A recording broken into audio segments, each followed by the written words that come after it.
Commissioner.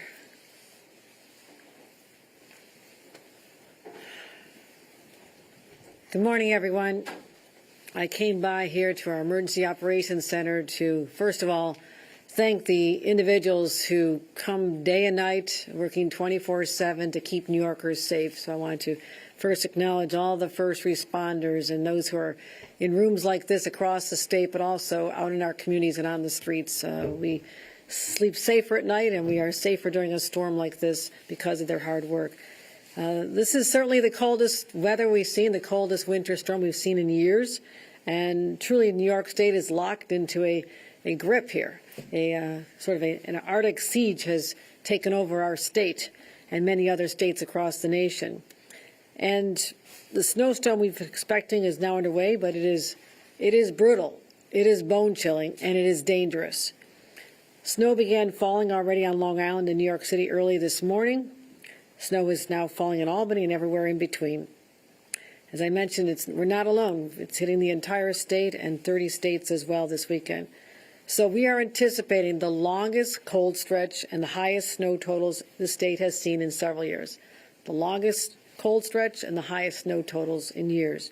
Already, records in the state have been shattered Shocking reports out of Watertown. Actual temperature in Watertown was minus 34 and minus 49 in Copenhagen. That is not the real feel. That is not the wind chill. That is actual temperature. We warned this to be dangerously cold, and it is not it's been unrelenting. Friday, temperatures across the state were as low as minus 40 to minus 20 and felt as cold as minus 30 to minus 50.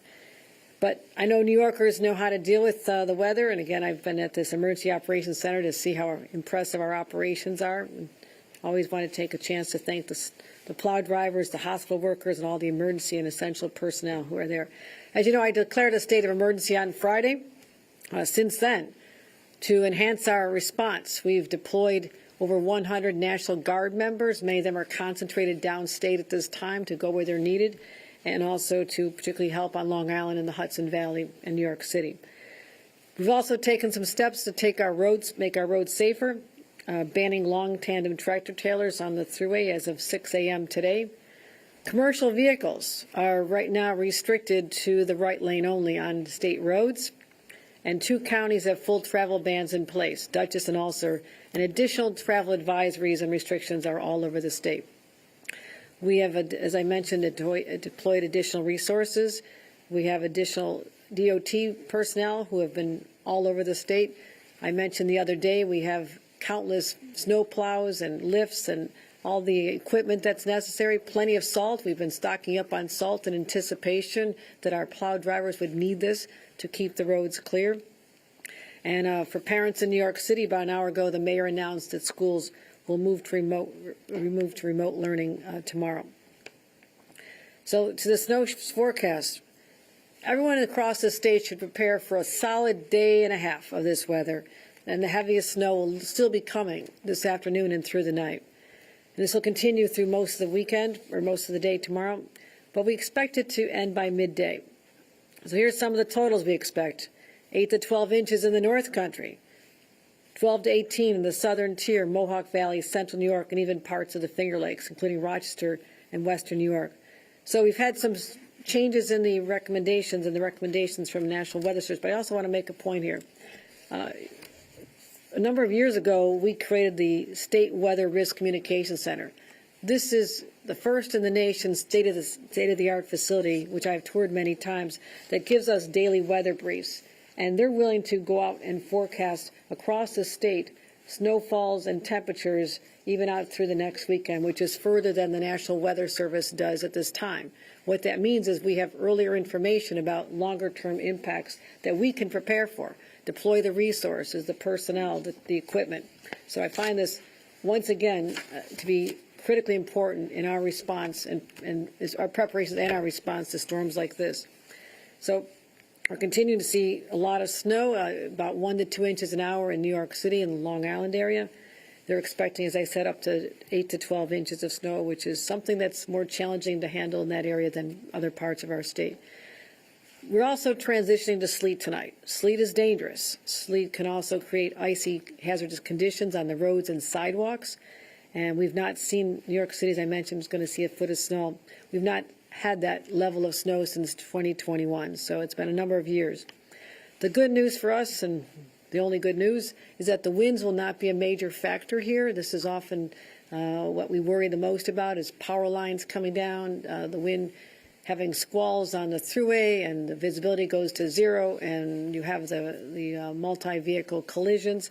We're not expecting that, but there could be isolated squalls in certain areas, so we're still not out of the woods on that, but it's not going to be a statewide high wind event either. There are parts of Long Island and New York City that could gust up to 30, 35 miles an hour, so this is a factor as well. We're not expecting widespread power outages, as I mentioned, but that being said, it's always better to be prepared in advance, and we have 5,500 linemen and women ready to restore power if necessary, and Con Ed has brought in mutual additional assistance as well. So what about traveling, those who are going to be on the roads? Number one, if you can be off the roads, that is the best advice.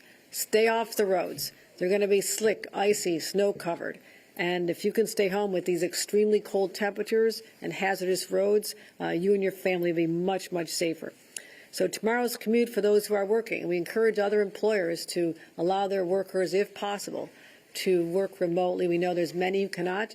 And I thank our nurses and hospital personnel and medical personnel across the state who know they have to be out there, our first responders and others. But if you can avoid travel, we'd want to have that happen as well, as much as possible. As I mentioned, state employees are working remotely on Monday. So we also want to make sure the plows can get through. Commissioner Dominguez knows this, and I've been a passenger in a plow, and the biggest concern they have is their own visibility and making sure that they can do their jobs without worrying about the other vehicles around them. So do this to help not just yourself stay safe on the roads, but also our plow drivers.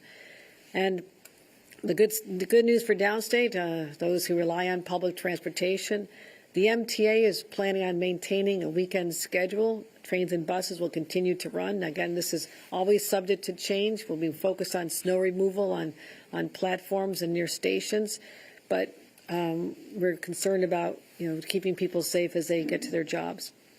We also have a number of special elections scheduled for Tuesday, February 3rd, and so the ones that are in New York City, in that area, we're going to be suspending early voting for today and tomorrow. So we want to make sure people mark their calendars if they want to vote early. We will be adding extra hours to help compensate for that. So, New Yorkers, stay home, hunker down, root against the Patriots. That's up to you personally, personal decision. But also sign up for text alerts so you can be up to date with all the information we want to share with you. 333-111 will get you, after you type in your county and your borough, you'll get everything you need to know. And monitor all the local forecasts and warnings. Couple of things, as a pro in shoveling snow myself, make sure that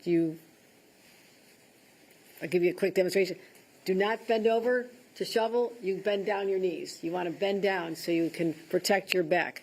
Also, you don't have to have a high amount of snow on the shovel. I'll give you a demonstration outside if you want. But neighbors of mine have had heart attacks from shoveling too much snow. It's better to take multiple smaller bites at it, lift smaller amounts of snow, toss it aside, but do not try to go for the big, massive shovel full of snow because regardless of your health, this could be cause a heart attack or a cardiac attack as well. So also, if you're indoors, and you will be indoors, test your smoke and carbon monoxide detectors in case you have to use indoor space heaters. Dress in layers, cover every part of your body. I was outside yesterday. I had face wrapped up in a scarf, ears covered, hand warmers in the gloves. There are ways to protect if you must be out there. I've mentioned before how important it is to make sure your vehicle can save your life if necessary. Again, you must consider the worst case scenarios when you're going out. You do not know that what you think is just a safe ride to the grocery store or an appointment can result in you going off the road and having to rely on your vehicle if you're stuck in a snowbank. We've talked about having extra phone chargers. Make sure your phone is charged. Blankets, water, food, anything you think you would need to protect you. And also protecting your pipes from freezing. Another pro tip, just takes a long towel from the bathroom, roll it up and stick it in front of the door. It can stop a lot of wind from coming in, or use the plastic sheets that you put on the windows with a blow dryer. It's kind of a fun thing to do. So also, this is a time to be a good neighbor. Check on your elderly neighbors. I have shoveled the sidewalks of my neighbors when I was growing up. It's what we always did, our neighbors next door. Also, watch out for pets. I know many of them have to go outside, but keep an eye on them and don't let them stay outside too long. So the bottom line is this. We're not through it. This is sort of the beginning. We've been talking about this for days. Different parts of our state are being affected differently at different times, but this is a statewide event. It is unrelenting. We don't expect any relief from this forecast at this time. And all of our state agencies, I just had a chance to thank them a few minutes ago. They are working tirelessly around the clock, and we're going to continue being flexible. So, as I mentioned, we have had some of the coldest nights of the entire year, and also some of them record lows. So I want to make sure that we are protecting everybody. Be smart, exercise caution, and look out for each other. So let me turn it over to Acting Commissioner of Homeland Security and Emergency Services, Terry O'Leary, to go through our other state preparations. Thank you, Governor. And Governor, I'd like to say thank you very much for coming to the EOC today to see the staff. What you see today in the EOC is the nerve center of the state's response to any crisis, or emergency. And today we have not only representatives from the Division of Homeland Security and Emergency Services, but also from our partner agencies. And what they're doing is they're bringing in information from throughout the state. They're seeing where resources need to go to help answer any task that's in front of us, and they deploy those resources. And what you saw in that other room are some of the nation's best emergency management professionals. It's not only the division that is working. We also have representatives from the Department of Environmental Conservation, the National Guard, the Department of Transportation, State Police, ITS, State Fire, our Parks Department, Thruway, as well as our partners from the National Weather Service. I'd also like to thank those who are working in emergency management that are not in the facility. As the governor mentioned, there are emergency operation centers operating throughout the state in localities and counties, and New York State is helping to support those, and those include New York City Emergency Management, Nassau, Suffolk, Ulster, Orange, and Monroe County, as well as Dutchess, Sullivan, and Westchester. And we also have staff working with Buffalo as well. The governor told you about the weather, what we're seeing. It's important to note that we will see a change in New York City and on Long Island, where it will switch over from snow to freezing rain and ice this afternoon, and that will last through around midnight when it will switch back to snow. This will make for dangerous travel. Thankfully, though, we are forecasting very low amounts of ice accumulation. We do not expect power outages and downed power lines. It is important to know, though, if you see a down power line, treat it as if it is live. Stay at least 30 feet away and call 911. There is no rest from the weather in New York. Immediately after this snowstorm, we are going to see a lake effect storm come in, and thanks to our friends at the Nice Work, they have forecasted that we will see snow bands setting up both off of Ontario County as well as Ontario as well as Lake Erie. That will start Tuesday night and will go through Thursday. We're also going to be seeing extended cold. These cold temperatures will last through the weekend. So that's important. The governor gave you tips on how to shovel. Start shoveling early. There isn't going to be a thaw over the course of the next week. So get that snow off of your sidewalk and out of your driveway as early as possible.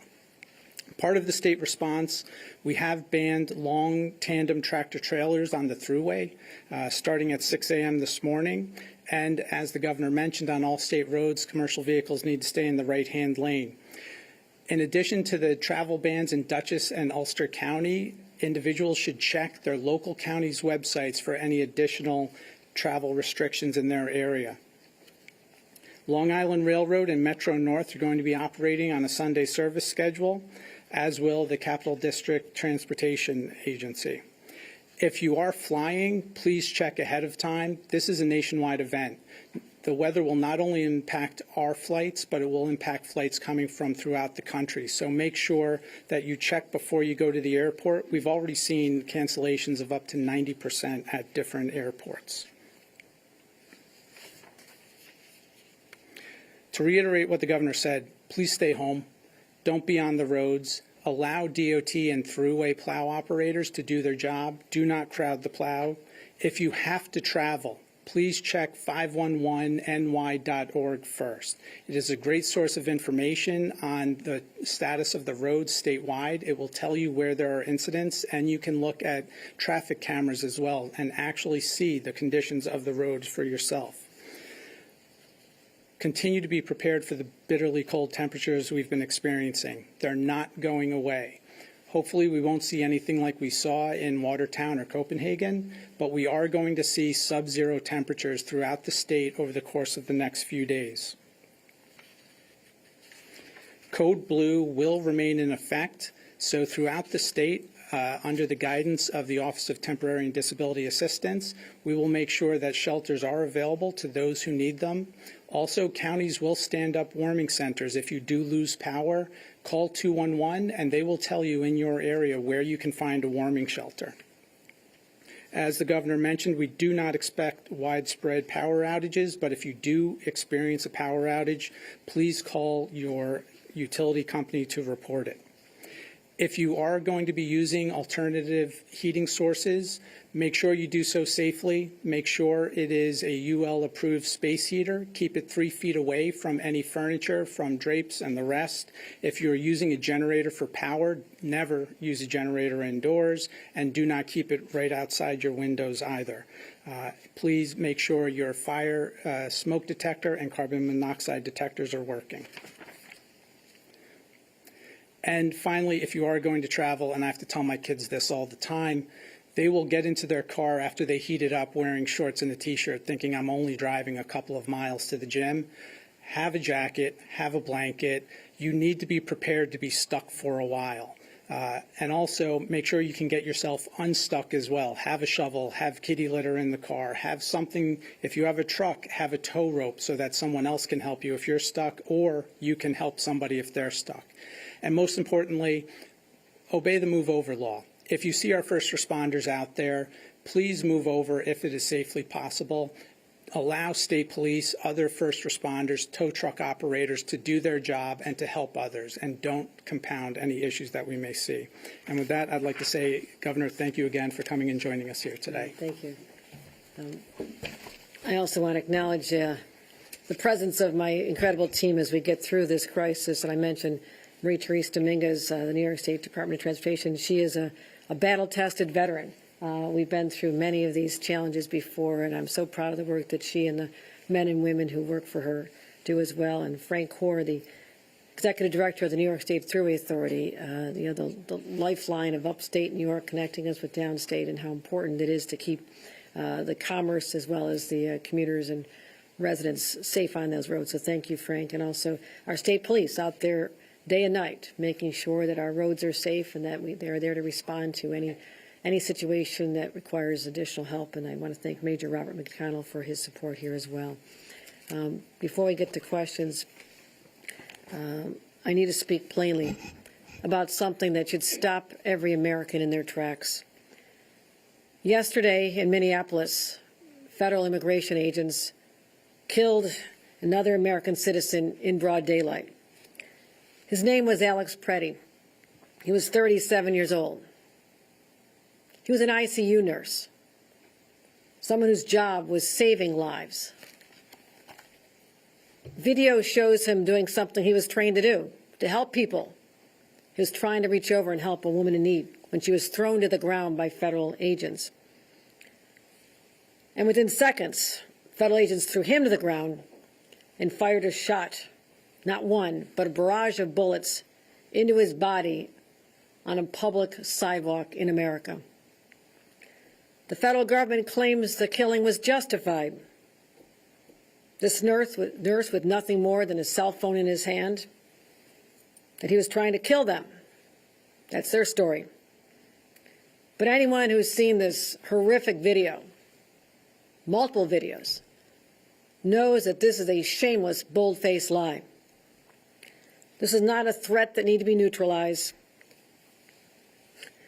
It was a civilian exercising the free right to protest. And this is a continuation of a deadly pattern, a pattern of violence. It is well known that this month, federal agents also shot a mother of 3 in the face when she just extended a greeting to him. 2 American families destroyed. Confidence in federal law enforcement shattered. At the same time, ICE agents are arresting children. A 5-year-old returning from preschool, using them as bait. A 2-year-old taken on the way home from a grocery store with her dad. Now we have children caught up in armed engagement, scooped off the street by masked men, while our federal leaders feed the false narratives instead of taking responsibility.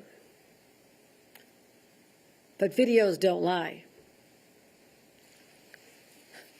And don't stop believing what your eyes tell you. Their cruelty, these incidences, what is going on and unfolding in the streets of America today, shocks the conscience of every human being with a heart.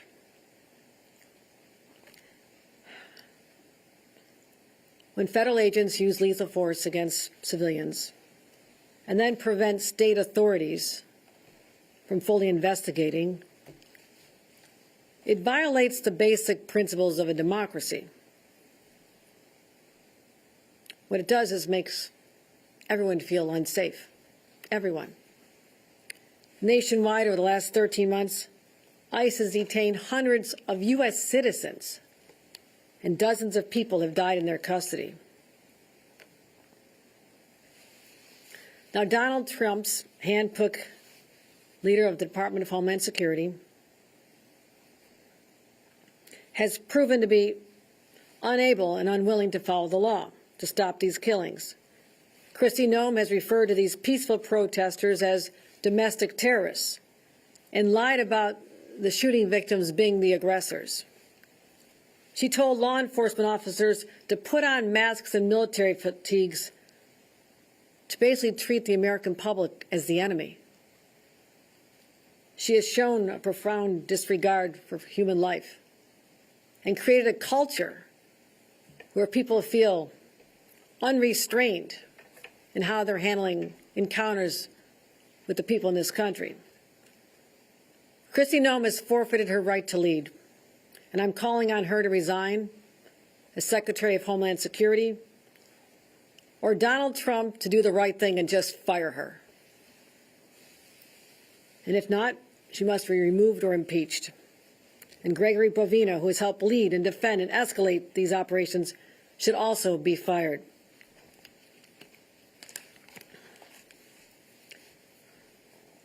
It's a shame I have to say this in America, but no one is above the law. No one. Not an ICE agent, not a federal officer, not the President of the United States. And make no mistake, when these people who have abused the power entrusted to them by their offices are finally out of power, states, including New York, will hold them accountable. I'll have more to report on further actions the state of New York will be taking in the upcoming days. I'll take any questions. Any weather-related questions? Governor Hochul, obviously, you've been through some of these big storms. I think back a couple of years ago, the holiday storm in Buffalo obviously was a major one. That was really specific to that area, though. This is the first storm that you've seen really that is hitting the entire state. How much more difficult does it make it to prepare for a storm like that, knowing it goes from New York City to Buffalo and really beyond the entire Northeast? Certainly it is a challenge because when you're deciding where to deploy all your resources, your utility crews, your extra plows, the personnel, additional state police, you have to look at the state as a whole.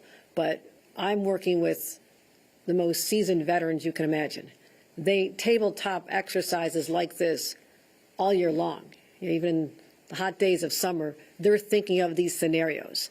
And it is a worst-case scenario when every part of the state is vulnerable to these extreme, brutal colds, which are life-threatening, as well as the volume of snow that some parts of the state are not accustomed to dealing with. So it is a challenge, but not one that we haven't prepared for, that we prepared for in this specific event, having the early warning in advance of what is coming, getting the message out to New Yorkers on what they can do to keep themselves safe, and then we'll get through it.